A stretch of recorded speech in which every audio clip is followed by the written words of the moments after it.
Kenalin, si Mikan, kucing onion yang gangguin gua terus dari masa SMK sampai titik sekarang. Kerjaannya malingin makanan di dapur, nontonin kucing berantem, sama tiap kali mau berangkat ke sekolah aja, si onion meong keras-kerasa minta makanan. Terus, nyaka sandal atau jok motor gue, lanjut aja minta makanan. Nih muka kucing gak merasa salah satu pun sama tindakan dia. Dan yang bikin begonya lagi, si Mikan udah minta makanan lagi, padahal di sisi mangkoknya masih ada loh banyak makanannya loh. Maunya makanan ada di tengah-tengah doang, pas ada bau-bau ikan baru mau dimakan sama dia. Padahal si Mikan itu kucing jalanan loh, tapi sifatnya itu kucingnya elit. Apa-apa harus ada pelayanan dari gue atau emak gue baru mau dimakan. Selain makanan, nih kucing juga suka banget minta dielus-elusin. Kalau gue abis pulang dari sekolahan, dia datang nyamperin gue, rebahan di kaki gue, terus lihat muka, oi, elus perut gue enggak. Dan kalau enggak ngeelusin perutnya, dia tuh bakalan halangin jalan gue sampai harus dielus perutnya, baru dilepasin. Selama gue pijitin badannya, gak sengaja ketemu titik lemah dia. Bahkan ini penemuan yang paling aneh. Setiap kali digarukin bagian belakang telinganya, si Mikan tuh mukanya gak tahu kenapa matanya lihat ke atas, mulutnya senyum lebar-lebar, ekspresinya tuh mirip banget dah sama orang yang lagi pakai ganja gitu. Terbang pikiran dia. Walaupun si onion kucing jalanan, gue gak nemu dia di jalanan. Mulainya itu dari satu kucing lagi yang dipanggil namanya si Goti. Kondisinya tuh, gue habis pulang dari sekolahan dan lagi hujan deras. Dari samping halaman rumah, gue kedengaran suara kucing teriak-teriakan minta tolong. Aslinya ya, gue males nyari kucingnya karena halaman sebelah rumah gue berantakan banget dah sama barang random. Ditambah lagi capek abis diomelin bu guru MTK. Tapi di dalam hati kecil gue, ya udahlah nyari aja lah. Lu nggak ngerasa kasihan apa sama suaranya tuh? Siapa tahu si Cimeng ketimpa barang di sebelah jadi nggak bisa gerak. Selama 10 menit, bisikan hati dan kemalasan gue berantem mulu. Terus suara si Cimeng makin keras meownya. Pas dengerin itu, rasa kasihan gue menang. Jadinya gue ombak-ambrik tuh barang-barang di sebelah. Gak ketemu Cimengnya di mana. Tapi masih kedengeran suaranya. Pas gue ngeliat keluar, Cimengnya kecebur dalam got, dia nggak bisa keluar dari got. Gara-gara itu gotnya arusnya kenceng banget dah, karena lagi hujan deras. Gue buru-buru keluar, gak pakai payung, langsung ambil Cimengnya masuk ke rumah, badan udah basah kuyuk. Gue bawain dia dah ke kamar mandi bareng sama si Cimeng pakai sabun Lifebuoy. Terus gue kasih nama nih kucing Goti, atau panggil dia aja Got. Abis selesai mandiin si Got, gue kebingungan gimana cara keringin dia. Ini baru pertama kali ya gue punya kucing. Biasanya mah cuma nyolek kucing di rumah sepupu doang. Dan gue kepikiran satu ide, pakai aja hair dryer. Pas disembunyiin ke si Got, dia malah lari ketakutan dengerin suaranya ngumpet di bawah meja.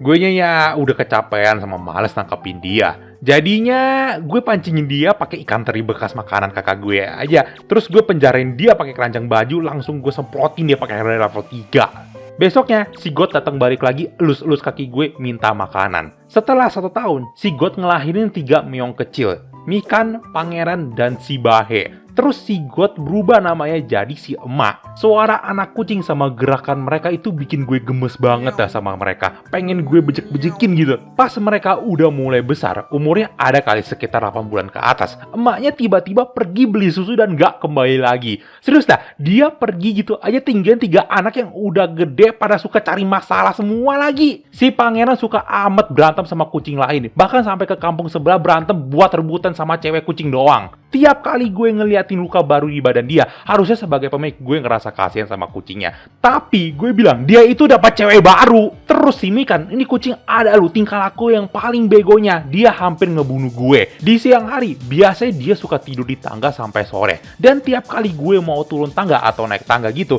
dia langsung bangun lari ke gue, zigzagin kaki gue sambil turun tangga. Gue hampir jatuh gara-gara si kampret ini. Belum lagi, tangganya itu ujungnya tajam banget. Malahan kakak gue pernah jadi korban di tangganya. Bagian kaki belakang itu berdarah ngocor terusan sampai butuh masuk rumah sakit dijahitin tuh lukanya. Dan biasanya ya, kalau kucing kan pupnya itu selalu di tanah atau enggak di pasir lah, terus dikuburin pupnya. Kalau kucing-kucing gue beraknya tuh di taman tetangga, terus gak dikuburin lagi. Hebatnya, tuh tetangga gak pernah marah lu sama gue. Padahal tiap kali gue ngelewatin itu taman, pasti kecium bau bunga sama pup nyatu jadi satu di udara. Apalagi si Bahe, nih binatang demen taro ranjau depan pagar rumah gue lu. Pas kakak gue parkir mobilnya, gue selalu lihat itu roda depannya pasti ada warna coklat-coklat ya. Bahkan korbannya bukan gue doang, doang. Dari abang Gojek, Shopee, sama ban mobil tetangga gue gak aman dari ranjau dia. Momen yang paling parah si Bahe itu pas dia mencret tuh nyebarnya kemana-mana di jalanan. Bener-bener dah, karakteristik kucing gue tuh bego, aneh, bejat semuanya dah. Gak ada sisi positifnya.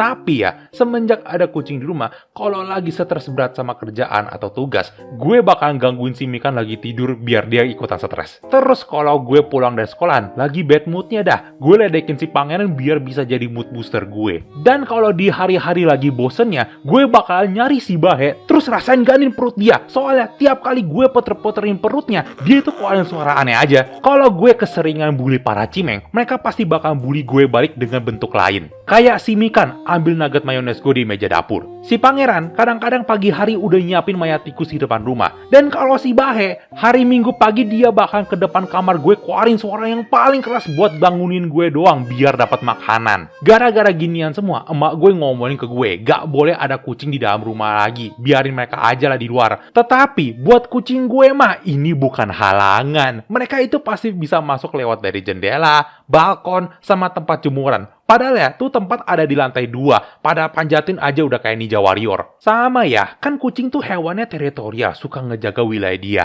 Ini mereka bertiga, kalau ada kucing liar lainnya datang deketin rumah, pasti dimulai dari si pangeran datangin bikin suara marah. Ekornya naik sama bulunya juga. Dari situ, biasanya kucing liar sama pangeran bakal ngadu suara dulu siapa yang paling keras. Kalau kucing liar gak mempan sama gituan, Mikan sama Bahe bakalan datang ngebantuin bikinin suara marahnya makin berisik. Dan rata-rata, kucing liar lainnya bakal kabur. Tapi ada aja yang berani berantemin mereka. Kadang-kadang tuh ada 2 atau 3 kucing liar lainnya datangin pengen ambil makanan di mangkok mereka. Dan kucing liar bahkan ada di tempat lain-lainnya. Ada di jalanan, taman tetangga, sama halaman samping rumah gue.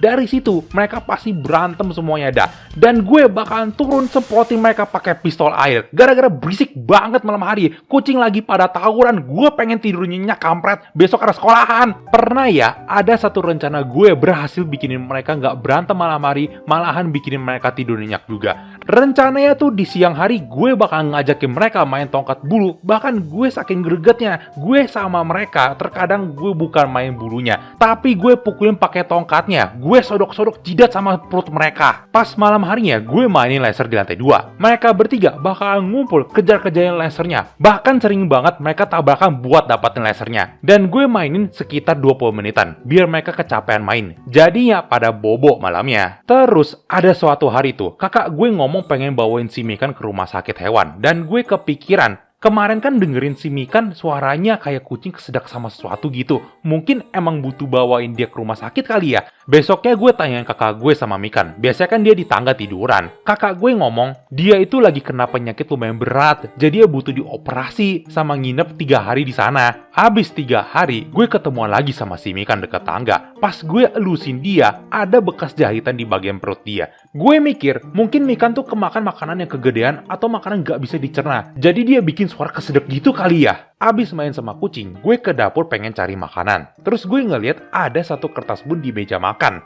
Pas gue ngebaca, ada nama si Mikan di atas, sama isi obatnya apa aja. Lalu gue ngeliat ada tulisan angkat rahim kucing. Gue kaget, langsung nanyain kakak gue sama ginian. Kakak gue jelasin, bentar lagi kan bakal musim kawin kucing kan. Gue gak mau nambahin lebih banyak kucing lagi. Belum lagi kondisi keuangan lagi susah nih. Plus lu gak keinget sama si emak lempar anak ke kita, terus pergi beli aja susu gak balik lagi. Sama si Mikan itu kucing favorit gue juga. Gue gak mau keulang kayak si emak. Dengan alasan kakak gue kayak gitu, gue mikir, iya juga sih, nanti Mikan pergi aja kayak si emak. Jadi gue terima itu udah sebagai fakta. Ada ya, mereka tinggal 3 atau 4 tahun di rumah, si pangeran mulai jarang kelihatan di luar rumah. Gue anggap mungkin dia udah ketemu alam haremnya. Si Bahe juga ikutan mulai jarang kelihatan dia. Gue gak tahu ya kenapa dia pergi gitu aja. Tapi gue pandangin gini aja dah. Mungkin dia itu udah ketemu tempat pasang ranjau yang jauh lebih bagus dan lebih efektif. Sama ketemu orang yang kasih makanan lebih enak daripada punya gue. Jadinya sekarang Mikan sendirian ngejagain wilayah rumah gue dari kucing lainnya. Dan gue ada sih rasa rindu sama suara meo mereka, tidur bareng dalam satu kardus sempit. Tapi ya, rasa keinjek tai Bahe sama bangkai tikus pangeran pagi-pagi hari gak